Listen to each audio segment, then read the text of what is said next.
En el hospital las horas se sucedían muy lentamente, sobre todo en el turno de noche, y las enfermeras tenían la costumbre de contarse historias entre ellas, de todo tipo. Divertidas, dramáticas, de terror y de amor.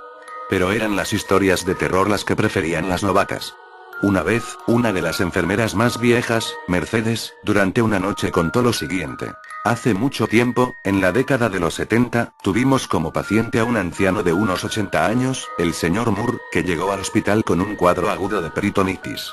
Lo operaron de urgencia y en esa misma operación descubrieron que sus tripas estaban carcomidas por el cáncer. Los doctores cerraron la herida y luego lo pusieron en la sala del pabellón 3, donde generalmente van a parar los pacientes que ya no tienen más remedio. Nadie quería atender al señor Moore. Las drogas y el dolor lo habían vuelto loco. Era muy agresivo y mordió en varias ocasiones a las enfermeras más distraídas.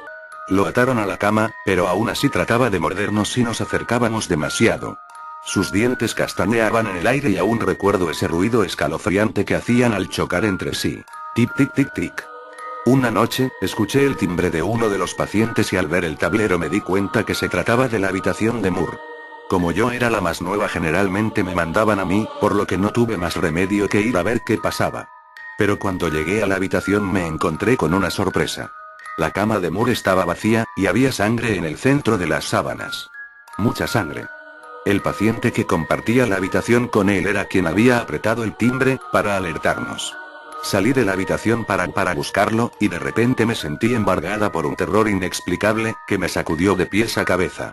Ustedes saben que el pabellón 3 es un lugar de por sí tétrico, la gente muere ahí todos los días, se escuchan lamentos, llantos, gemidos.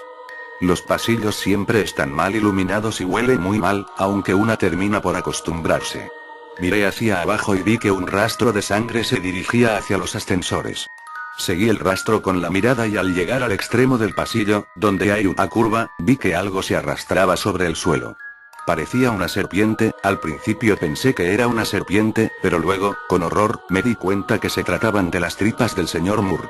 Se le había abierto la herida y arrastraba las tripas como una horrible cola de unos 10 metros de longitud. Se tambaleaba en dirección a la puerta abierta del ascensor, con aquella asquerosidad siguiéndolo. Corrí hacia él y resbalé en la sangre del piso. Y creo que fue una suerte, porque cuando el señor Moore se metió al ascensor se dio vuelta y me sonrió. Fue la sonrisa más maligna y demencial que vi en mi vida. Sus ojos estaban negros por el dolor o la locura. Apretó el botón de la planta baja, y las puertas del ascensor se cerraron. Y gran parte de sus tripas había quedado afuera. No necesito decirles lo que ocurrió cuando el ascensor bajó, tampoco quiero hacerlo, porque fue repugnante y estremecedor.